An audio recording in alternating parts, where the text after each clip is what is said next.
Good morning, everyone. It's Lindey. Welcome back to my channel and welcome back to another episode of Frequently Asked Fridays. If you're new to my channel, this video series is all about answering all of your questions and filling these videos with as much information as possible. Throughout this entire video, I'll be taking all of the questions that you've asked me in the comment section, whether it's about reselling, YouTube, making money, living a better life, any kind of question that you guys want to ask me, I'm going to be answering in this video. But my favorite part of this video series by far is my partnership with Wholesale Ninjas. Because Wholesale Ninjas is partnering with me for this video series, that means that every single episode they are giving away a 100 count liquidation lot to one of my viewers. If you are unfamiliar with who exactly Wholesale Ninjas is, they are a liquidation company that I discovered back in 2019 while I was on a mission to find the most reputable liquidation companies out there that I could work with to source merchandise for my eBay store. I stumbled upon their website when I was doing a very basic Google search because I wanted to source health and beauty merchandise,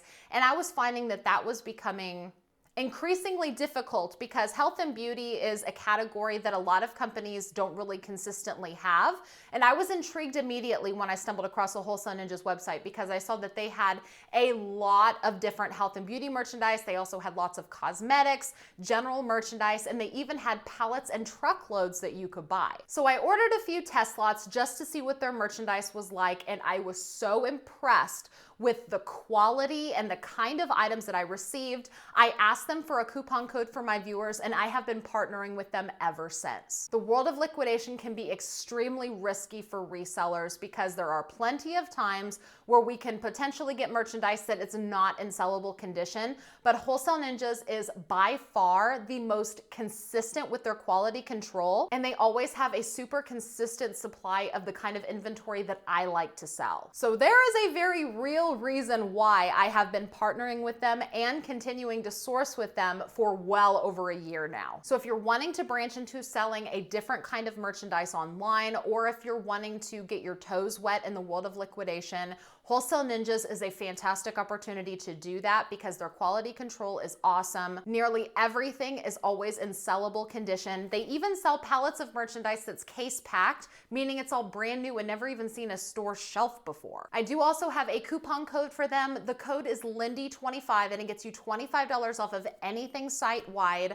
I'll go ahead and link their information down in the video description as well as the links to my favorite lots on their site. But for now, if you want a chance to win a free 100 count lot from Wholesale Ninjas, all you have to do is ask me a question. Down in the comments below, just do 5 question marks and follow that with your question to be featured on the next episode. You can ask me a question about anything you want to know about, but we do have to keep it fair, so you can ask as many questions as you want, but only one of those questions can have the 5 question marks to indicate entry into the giveaway. But for now, let's go ahead and get started with the questions that were submitted from the last episode. But for that, I'm actually going to take you downstairs into my inventory, storage, and shipping area because I'm going to try to kill 2 birds with 1 stone today. So I'm just going to answer your questions while I get my shipping done. So let's head on downstairs because I'm already starting to run out of time and got a lot of stuff to do. Wood and Stuff with Steve French asks, Lindey, how frequently do you block buyers on eBay? And for what reasons would you block someone? Personally, I have several things that will get someone on my block list, but I was wondering what some of your criteria might be. Thank you for all the great informative content. Happy New Year. Thank you very much. Happy New Year to you too. So in case you didn't know, you do have the ability to block people on eBay to keep them from buying from you. So there are some people that really don't block at all, and then some people that go a little block happy. I'm not really someone that goes block happy. The criteria for me for blocking someone is usually they have returned something and abused return policy by filing a false INAD. They bought something from me and they were fishing for a refund and they were trying to get me to give them money back without being willing to return the item. They left me a negative feedback and they were extremely disrespectful in my messages. And 4, if they keep sending me a bunch of lowball offers and they catch me in a bad mood. And when I say send me a bunch of low offers, offers, I basically mean I'll have something listed and they'll send me an offer for like $2 and free shipping, and I'll counter them and they will continue to counter offer me like $2 or $3 with free shipping. And if I'm in a bad mood, I'm like not feeling that at all, because in my mind, I'm kind of like, that's how negotiations work. I come down, you come up. And if someone wants to just dink around with me and continue sending me the same $2 or $3 and free shipping offer, I'm not going to put up with that. I'm going to block them. I know that there are people out there that will go ahead and block people that don't pay. For instance, if somebody sends an offer and you accept it and then the buyer just doesn't pay, there are a lot of sellers out there that will block buyers that maybe accept an offer or send an offer or win an auction and just never pay. I don't really do that because we don't know the circumstances behind someone just not paying. Of course, if someone sends me an offer and I accept and they keep telling me I'm going to pay, I'm going to pay, I'm going to pay, and then they just never pay and then they try to buy it again, then yeah, I'm probably going to block them. But I'm not just going to block anybody that doesn't pay because we don't know the circumstances that happened. Someone could have gotten in financial trouble, someone could be sick or in the hospital, and so I don't really feel the need to punish people for not paying because I don't exactly know the circumstances, unless the circumstances are kind of blatantly obvious. Blatantly obvious that they're just being difficult, then I'm more likely to block, but really it just depends on my mood. Frank Stadoka asks, do you still go out and do some retail arbitrage? I have not seen any videos of you doing that recently. It looks like you're getting most of your inventory through a supplier. So yes, primarily I am just sticking with liquidation, and a lot of that has to do with the pandemic. But even if the pandemic wasn't such a determining factor, I would still be putting most of my time into sourcing liquidation because I really love having just inventory show up at my house, because then I can spend all of my time doing the listing or putting stuff away or sorting merchandise. I only have so much time that I can dedicate to my reselling business, and if I'm not having to go out and find things, all of that time and energy can be put into listing more items in my eBay store and adding even more value than if I was going out having to hunt for stuff. But if I am out of the house and maybe I'm just doing some shopping, I think us resellers are always having our eyes open for a sourcing opportunity. It's almost like you can't turn it off. You're out buying stuff and you're always looking for things that you might be able to sell for profit. So right now I'm not actively going out and trying to find things, but if I am out, I do always definitely keep my eyes open. Just ever since I started having inventory delivered to my house, for me, it's like the best way of sourcing ever. Albert Ristano asks, now that managed payments have been around for a while, what is your full assessment of this versus PayPal? Do you think it benefits bigger sellers with the premium and anchor stores and is a disadvantage to beginners and those that have no store? I mean, I think managed payments is fine. I don't have anything horrible to say about it. I know that there are a lot of people that have something bad to say about managed payments. There are sellers that have quit over managed payments, which honestly I think is kind of silly. I mean, why would you just up and leave a platform for making a change? Unless you were, going to your own platform and you were opening your own Shopify store. Why would you just straight up leave a platform for making a change that they have every right to change? I just don't understand it. Especially when sellers are leaving a platform for a change that they haven't even experienced yet. Like, there were sellers that were hearing that they were gonna have to be put in managed payments and they quit before they even tried it. In my opinion, those aren't real entrepreneurs. Entrepreneurs cannot be that resistant to change, in my opinion. So my assessment of managed payments is it's fine. I haven't had any issues with it. In the beginning, there were some sellers that were having issues with receiving payments, but I've never dealt with anything like that. I haven't really heard anybody talking about it lately. Now, I do like the automatic deposits in my bank account. That part is nice because with PayPal, you had to automatically transfer everything.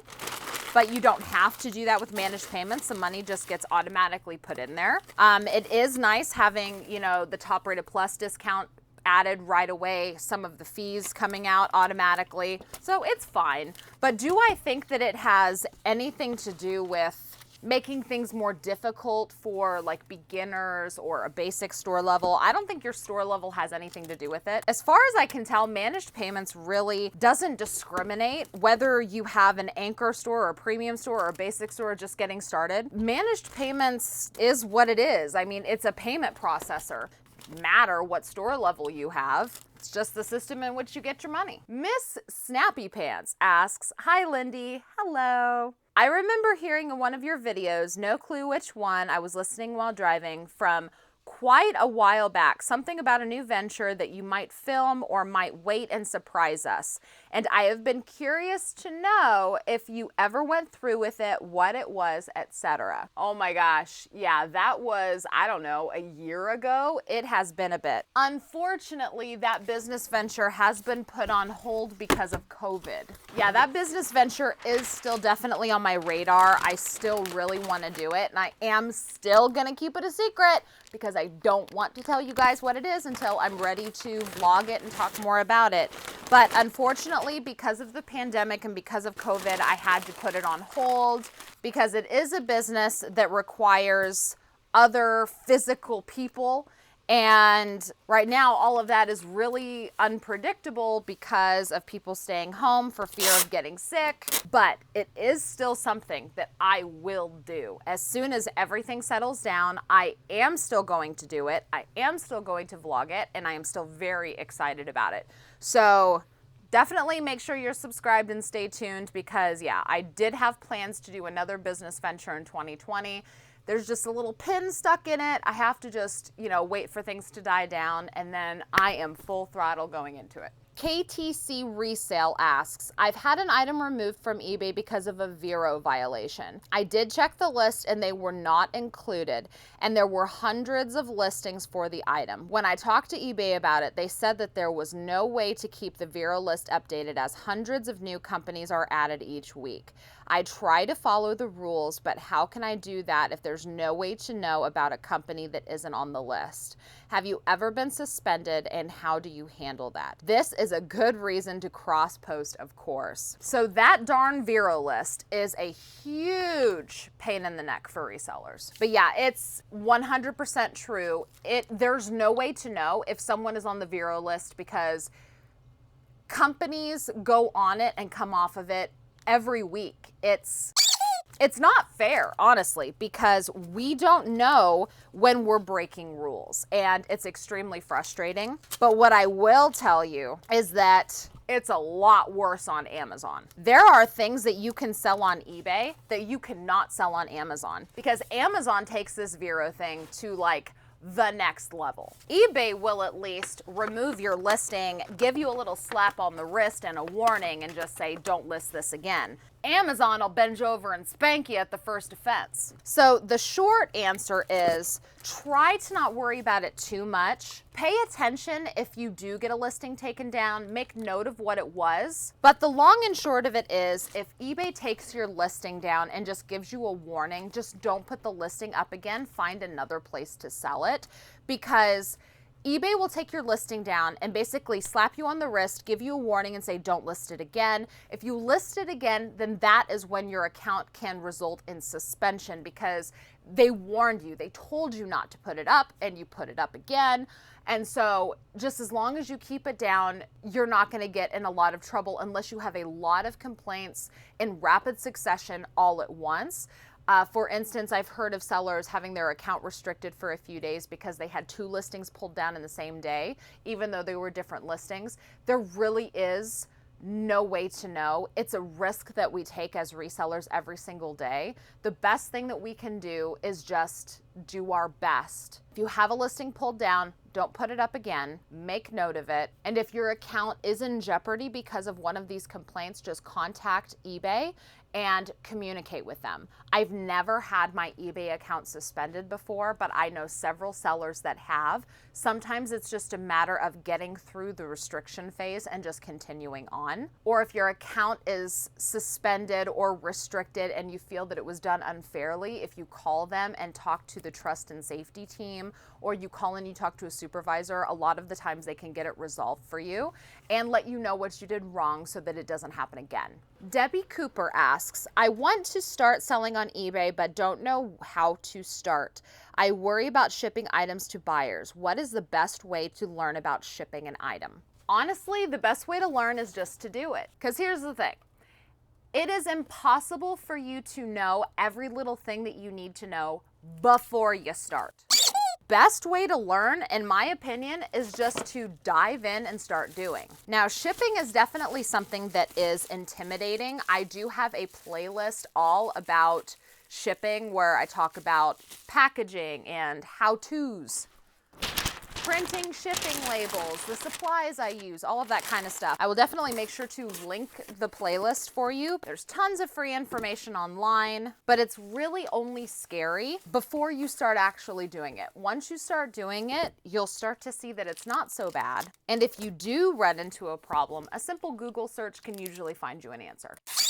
Angie in California asks, you mentioned having your son help you. I've been thinking about doing the same with my 16-year-old son. What kind of tasks are you thinking about having him do? Listing, shipping, pictures? I'm getting pretty close to needing a second hand, especially since I have a full-time job on top of my eBay business. So yes, my 15-year-old, yes, he just had a birthday. My 15-year-old son is getting to the age where he wants to have a job, and I would really love to be able to teach him more about entrepreneurship and knowing that you don't have to go out and get a typical 9-to-5 job in order to make real money. So I want to start getting him involved, but because he is 15 and he has the attention span of a squirrel, I have to be very careful what tasks I give him, because as much as I love my kid, I don't know how much I can trust him not to screw up and cost me a bunch of money. So because kids nowadays are so involved with social media and taking pictures, I figured that taking pictures would be one of the first things that I would have him do that I could easily monitor, and I wouldn't necessarily have to worry about a lot of mistakes.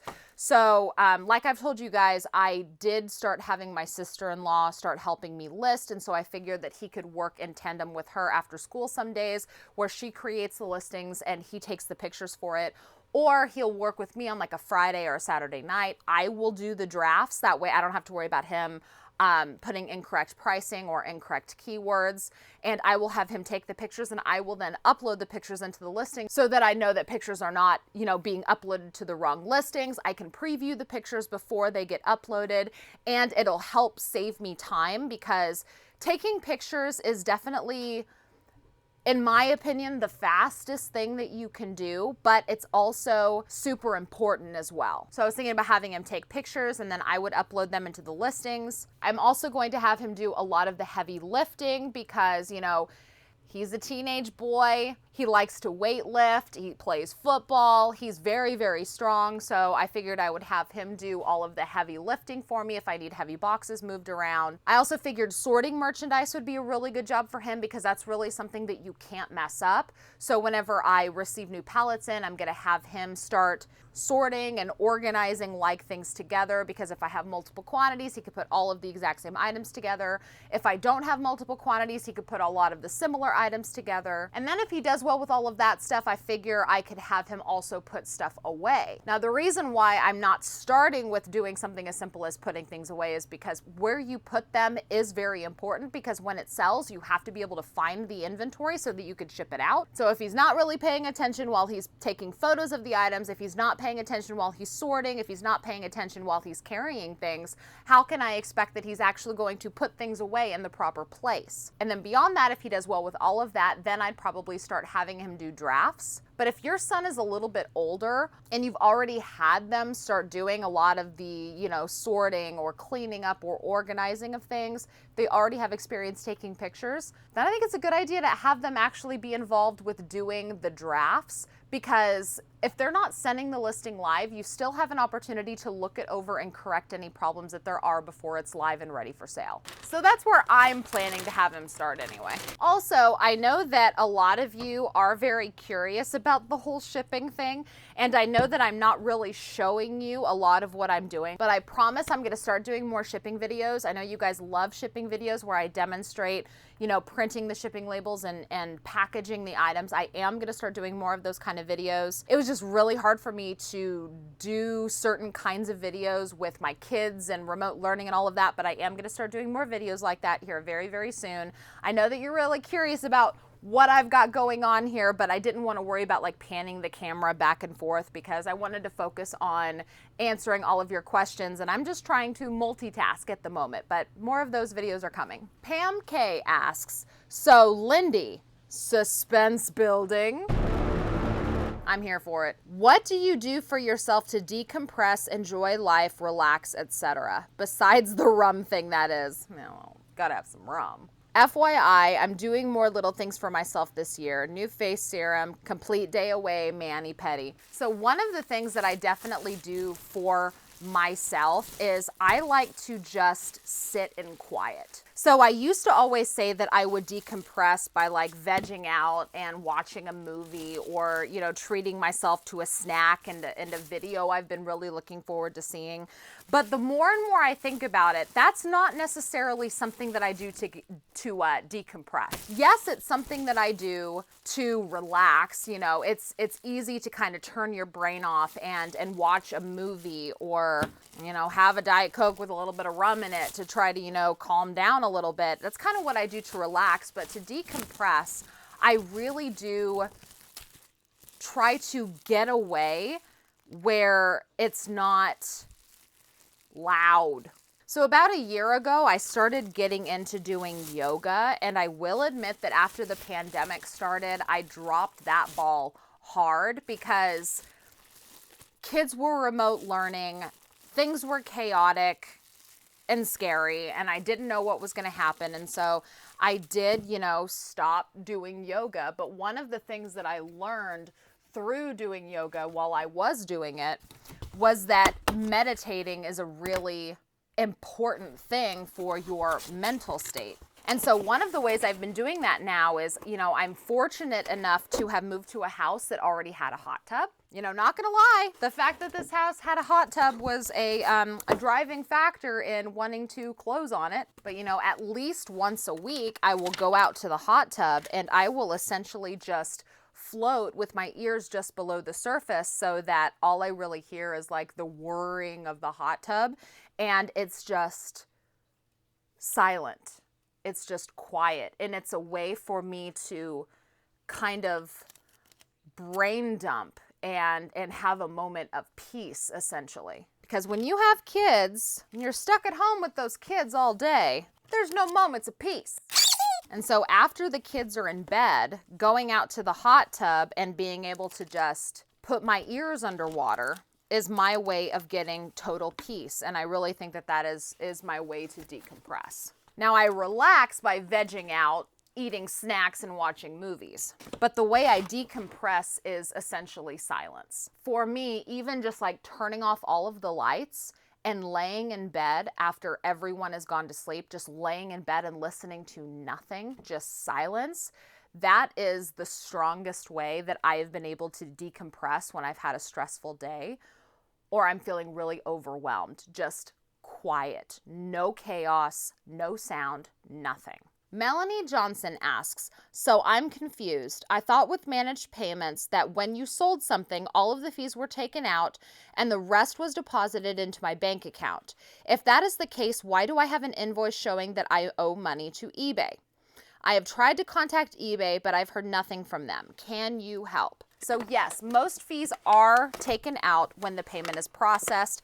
However, there are some fees that are still billed, like your store subscription fee and insertion fees. Also, if you use UPS or FedEx, they will also put those shipping dollar amounts on your invoice as well. If you print your labels through USPS, they will go ahead and take that money out of your pending funds.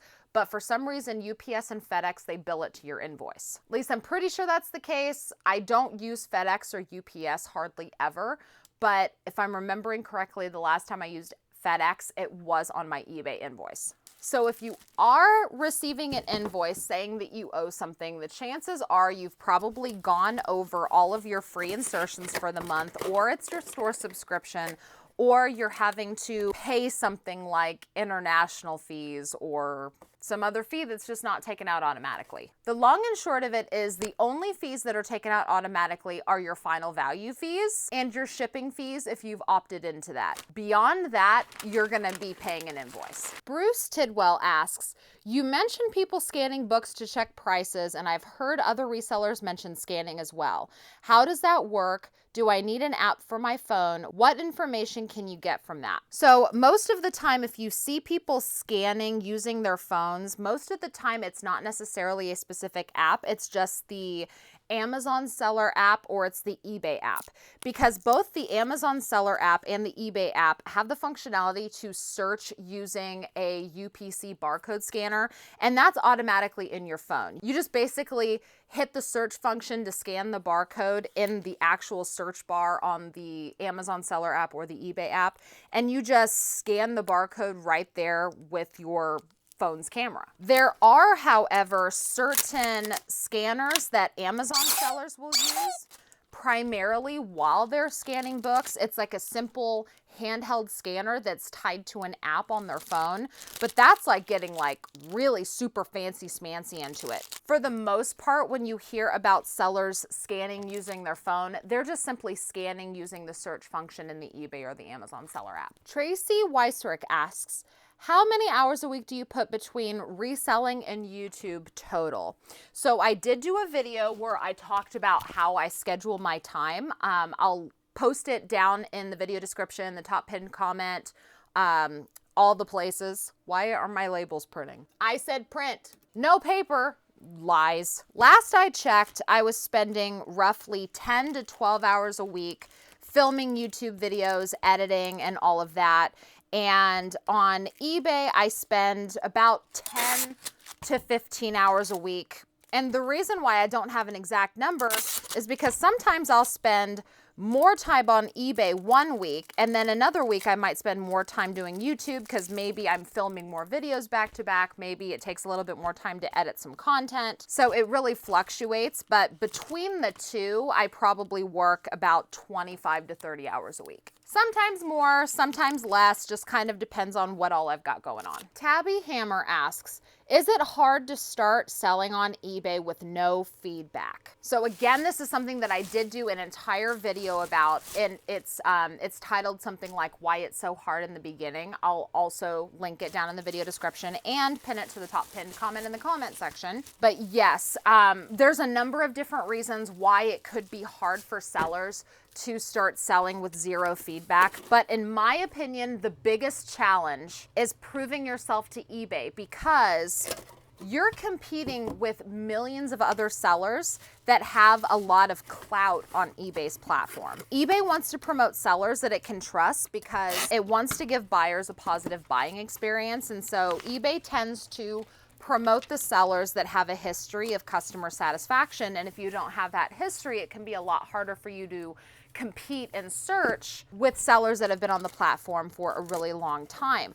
That being said, it is not impossible, and I talk about all of the aspects of this in that video. But just know, is it a challenge? Yes. Is it impossible? No. You just have to do other things to try to compete with those sellers that might have better search placement. So go watch that video if you haven't seen it. Kathleen Grix asks, is there a threshold of sales or income on my store before eBay sends me a 1099?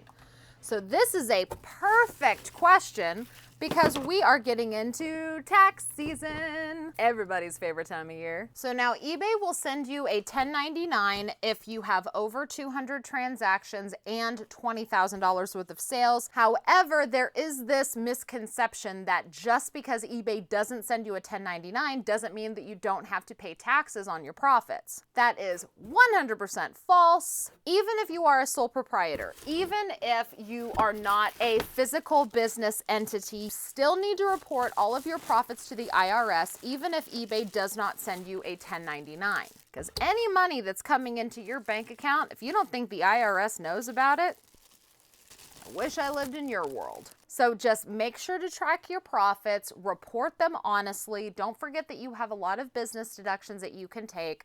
I did an entire video talking about bookkeeping basics for resellers. I'll link it down below. I'll pin it to the top pinned comment, all that good stuff. So even if eBay does not send you a 1099, you do still need to report that income. Deidre Rapp asks, does going back and forth with a buyer with offers and counteroffers affect the algorithm? Some people are kind of crazy, and I'm learning not to get sucked into it. So one of the things I always say about best offer is never decline. It's okay to go back and forth and counteroffer, but do not decline. I believe that declining offers is something that will just make your good, positive eBay activity just decline in an instant. So if you have someone being a little squirrely and sending offers back and forth, if anything, that's a good thing. Just don't decline offers. If you have an offer that you don't want to counter, if you want to decline it, you could take that chance, but I would rather just leave the offer to expire versus declining it. Les Twinning asks, do you get many VeROs? So there was actually a lot of question about VeROs this week. I think maybe people are just learning about them for the first time. Maybe they're starting to pop up a lot more frequently right now. I'm not exactly sure why, but lots of questions about VeROs this week. That's actually a really big concern that a lot of sellers have when they want to start getting started with selling, is that they're really concerned about, you know, intellectual property complaints, trademark infringements, all of that kind of stuff, which is essentially what VeRO is. But to answer your question, no, I do not get hit with a lot of VeROs. There are the occasional times I will have listings pulled down, but it happens maybe 2 or 3 times a year, not very often at all. And if the listing does get pulled down, I do usually reach out to eBay just to try to figure out what exactly happened, where we went wrong. And usually it's just the kind of situation where I need to just not put the listing up again. Also, going back to the last question about VeROs, I realized I did not answer part of the question, which was why there's so many other sellers that have listings up and yours is the one that got pulled down. I remember I had an incident with a Chi hair straightener. I was really super upset about it because there were hundreds of sellers that had sold Chi hair straighteners, hundreds of sellers that still had their listing active, and I'm like, why did mine get pulled down? And basically what they told me was if there's still sellers that have listings active, if there are still items that sold, it's just basically eBay not getting to those listings yet, because if it's an item that lots of people are actively trying to pursue and sell, eBay can't just pull all of them down at once. So they assured me that the listings that were still up would eventually get pulled down. They were just making their way through all of the complaints that were filed. And to answer the question that you have about that Chi hair straightener, I actually was able to resolve that VeRO. They gave me the contact information for the company. What's the name of the company?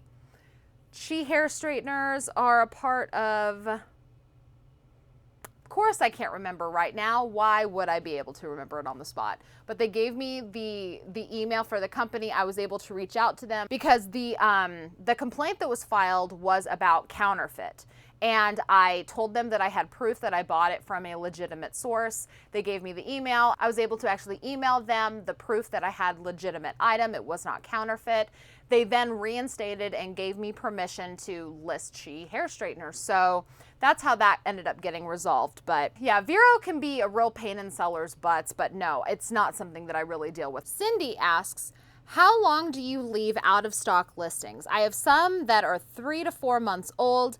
If the listing is out of stock for months, does the sale record still help in the algorithm? Obviously, I have plenty of free listings and it saves me creating a new listing if I get more of the same item. So I will basically just leave the listing out of stock as long as eBay lets me, because yes, it doesn't matter if the listing is out of stock for 1 month or 6 months. I believe that the sales history still remains on the listing and it still helps your listing after you replenish the stock. So now a listing can remain out of stock on eBay for 6 months before eBay ends the listing. Because the listing will not just stay live forever. They have to put an end to it sometime because they have to basically dump things off of their servers that are inactive. So for 6 months, your item can be out of stock if you have the out of stock option turned on, and then it will go into your ended items after the 6 months, and then after it remains in your ended items for 90 days, it's permanently deleted. So I will just basically leave all of my listing inactive as long as necessary, let them end, and then when they're gone, they're gone. But the beauty of it is the listing,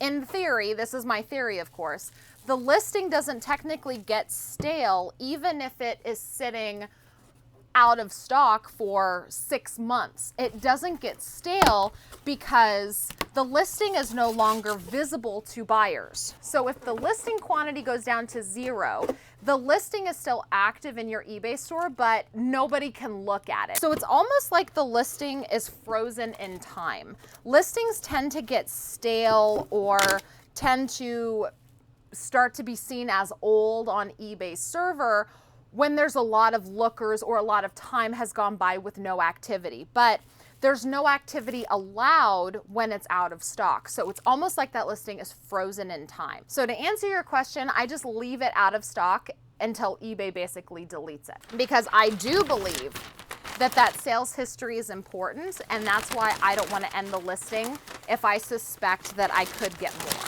Laura Covington asks, what percentage of items do you think you take a loss on, if any? So I'm very, very happy to say that I feel like I've narrowed down suppliers to ones that have very, very little breakage. You know, for instance, Wholesale Ninjas, who is sponsoring today's video. It is not uncommon for me to have 0 losses on a lot. There might be some expiration dates that might have passed, but of course, you know, they ask for a 5% variance because accidents do happen, you know, products do slip through the cracks, but they always package things so impeccably that nothing breaks. And they're also very good with their expiration dates. Before, when I was, you know, getting started with liquidation and I was trying out multiple companies, I had a lot of breakage and a lot of damage, and I was taking a lot of losses. But basically, how I would handle those losses is I would just almost pretend like those items weren't even in the lots that I would order. For instance, if I paid $100 for a box for 100 items, but 50 of those items were broken or not sellable, I would pretend like they didn't even exist, and I would just say I paid $100 for 50 sellable items. That to me is just a lot less complicated than trying to figure out, okay, I took a profit on these and a loss on these, this is my overall profit. Instead, the items that I'm taking a loss on, I almost pretend like they don't even exist. I pretend like they arrived and they're just invisible, and I'm only paying for the cost of goods of the items that are sellable. Don't know how helpful that is to you, but that's kind of how I do it. But to answer your question, I hardly have any breakage anymore. I don't really take a lot of losses. If anything, if there's anything I can't really make a huge profit on, I at least sell it to get my money back. I might sell it to a family member for the price I paid for it. I might buy it from myself for the price that I paid for it. Or I'll lot everything up into boxes and sell them in bulk on Facebook Marketplace just to get back my cost. I do everything I can to not take a loss. Oh, we are here. We are here. We are to our winner. I am sealing up my last package. I am about ready to send all of my buyers their goodies. And that means now's the time where we find out who the 10th winner is of the free 100 count liquidation lot from Wholesale Ninjas. Drum roll, please. The winner, chosen by random comment selection, is Cinnamon Girl. Cinnamon Girl, I have already replied to your comment. Just get with me and I will make sure that you receive your free lot from Wholesale Ninjas. And this question really made me laugh, and I am so happy that it was her comment that got picked because this comment just tickled me. Cinnamon Girl says, I appreciate your dedication to your audience. Thank you. Thank you so much for being here. I have learned so much from you over the last 3 years, and I get regular sales with a minimal amount of listings on eBay because I apply all of your tips and tricks to keep the algorithm noticing me. I don't really have a question because I pay attention to every video you post and I can't think of anything that you haven't covered, but I still want to be in the running for the Ninja 100 item prize, just being honest. I was so completely tickled that the random comment picker picked you because I love what you said. I love that you are able to have consistent sales with minimal items listed. And because you said it has to do with the tips and tricks that I give on my YouTube channel, that just tickles me and it makes me so humbled and so proud because it's telling me that the advice that I'm giving out is really helping people. Because like I say before, you guys, it's not necessarily about list all the things. Listing more items doesn't automatically translate into getting more sales. There's so much more to it than that. I've had multiple videos where I talk about these little things that you can do to keep the algorithm noticing you, and Cinnamon Girl just is proof right there that she's killing it, and she doesn't have to list thousands of items a month in order to have consistent sales. She just does all of these little tricks to keep intriguing the algorithm into getting visibility on the merchandise that she does have listed. And so I'm so happy that you won this liquidation lot. The fact that you have been following me for 3 years, that's amazing. Thank you so much. Anyone who follows me, I am grateful for, especially those of you that have been with me on this journey for years. I've been on YouTube posting videos for years. And all of you that have been around, that you've stuck with me all this time, I cannot say thank you enough to following my journey and being there with me every single step of the way. And if you've just recently discovered my YouTube channel, if you're just getting started with reselling, I have 800 plus videos on my YouTube channel now, full of loads of information. It's all completely free. There's no paywall for it. I will make sure to link the best playlists down in the video description, also pinned to the top comment in the comment section. I am so humbled and so blessed to have the community of sellers around me that I do. Thank you guys so much for everything. Cinnamon Girl, I'm so happy that you won that lot. That comment just tickled me. It made me feel so good. Thank you so much. So, all right, you guys, thank you so much for watching this episode of Frequently Asked Fridays. If you want a chance to be the 11th winner, just make sure to go down into the comment section and put 5 question marks followed by a question to be featured on the next episode of Frequently Asked Fridays. That way you have a chance to win a free 100 count lot from Wholesale Ninjas. The next episode of Frequently Asked Fridays will be posted on Friday, January 29th. Don't forget to check the video description. I will put a lot of useful information in there for you. Don't forget to like this video if you liked it, subscribe, and ring the notification bell if you haven't already. And thank you guys again so much for watching. I will see you with my next video. Bye-bye.